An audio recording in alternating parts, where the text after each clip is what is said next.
This has been a long year for VR. We've had a lot of good games, and Pixel Rip 1978 is definitely one of them. Pixel Rip 1978 is the third in the Pixel Rip series and came out on June 15th, 2023. So just to preface the review, this game is amazing. Not perfect, but definitely an amazing experience. Let's get into it.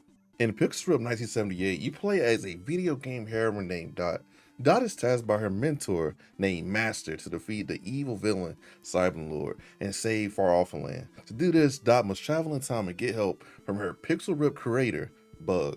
You play as Bug in different parts of her life as a game developer and as an Atari gamer. This game is covered with Atari references and it adds a bunch of personality to the levels and gameplay. The story itself is very short and sweet. This game took about 4 hours to beat with a lot of mistakes. So I died a lot on stream playing this game and actually completed it in one stream. So that tells you about the length. But the story itself is very heartwarming and interesting to follow throughout the playthrough. The gameplay that Pixel Rip 1970 offers is one of a kind and really blew me away. It's my first time playing a VR game like this, and it definitely left an impression. The game within a game experience is kind of crazy to experience in VR for the first time. It was just great presentation. There are multiple methods of play the game offers. You can play as a 3D voxelized version of Dot who can shoot enemies with her cannon and gets various abilities to assist Bug in her 2D version of the game. The 3D Dot gameplay is very fun and offers a plethora of puzzles to figure out. The only complaint about the 3D gameplay is that it gets very repetitive. It gets very repetitive, shooting enemies with the same cannon, like it doesn't turn into like a machine gun, it doesn't turn maybe like a pistol, maybe like a stronger cannon, or even just shoot faster. It's just the same cannon throughout the whole game. And also the abilities don't really help with actual combat. You use them to solve puzzles, clear your obstacles out and stuff like that, but you don't use it to actually engage with the enemies. It gets pretty boring sometimes in 3D parts because you're just like, okay, same enemies, just get through it, and there's no variation. I feel like they should have gave Dot different power-ups or weapons or something to divvy up the gameplay. Playing as Bug in the real life sections of the game is very fun. Like honestly, my favorite part of the game. You interact with a wide array of characters who come into your office and bug you, and interact with each other outside of Bug's cubicle. Here you have an array of Atari controllers to play as 2D Dot in various games that Cyber Lord is trying to corrupt and make himself the MC of the games.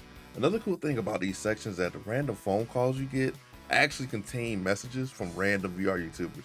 Like it was wild picking up the phone in a VR game and talking to Mike from VR Oasis. Shout out Mike.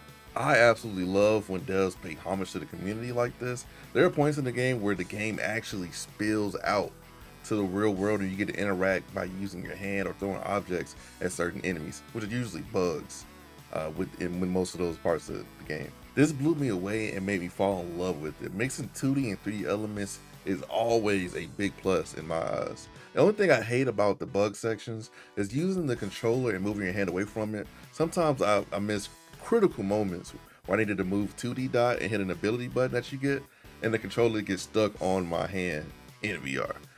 That was very frustrating. I died a lot. I died so many times because I couldn't pull my hand off the game controller in the game and hit a button that I needed to hit really fast. So definitely gotta kind of fix that, maybe in update stuff like that. But other than that, with that being said, the sections are still fun. So how are the graphics for this game? The graphics for this game are really good, not gonna lie, and look amazing with the PSVR 2 OLED lenses. They probably look great on PC and definitely probably look great with the Quest, but the retro art style mixed with current VR tech go really, really well with one another. It's very fun to look at and a blast to actually play and interact with. Looking up and seeing a 3D retro game world is really fun to experience. Now I do wish you could interact with some more of the 3D Dots world that you get to see, but for what they did, it's really fun. In conclusion, Pixel 1978 is a fun experience, although a short one, but a blast to play, especially if your first time experiencing a game like that. It does have its flaws, but I feel the gameplay and presentation outshine the flaws of the game.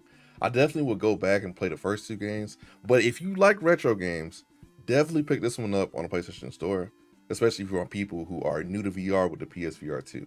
I have heard whispers that the first two games are better, but I definitely have to go back and confirm that for myself. Because sometimes the PSVR subreddit can kind of embellish things. So I definitely go back myself and play the first two games, probably on stream, but we'll go back and play them.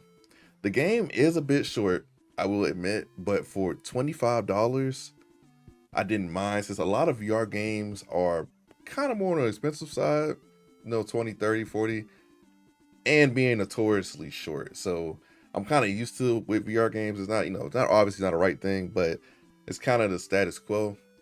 Some of you guys probably won't mind the price for this game, but I know some of you will, 'cause I've kind of seen people on Reddit talk about it. So if you think 25 is too much for 4 hours, maybe 5 hours of experience of a game, you definitely shouldn't buy it. But a lot of VR games, you're paying that price for 4 to 5 hours of experience. So no worries. I appreciate everybody supporting, and definitely check out my new series of shorts on my channel, full of VR game and VR accessory recommendations. There's a bunch of more content to come. Keep an eye on the channel, and also check out the YouTube streams. I've just started streaming on the YouTube page. Definitely appreciate every one of the subscribers who pull up and support the boy. And check out the Kick streams. We stream regular stuff over there. We don't stream VR over there. I might do a VR stream over there occasionally, because I haven't seen many VR people hop on there yet. Might be a lucrative offer. Appreciate the support again. Peace out.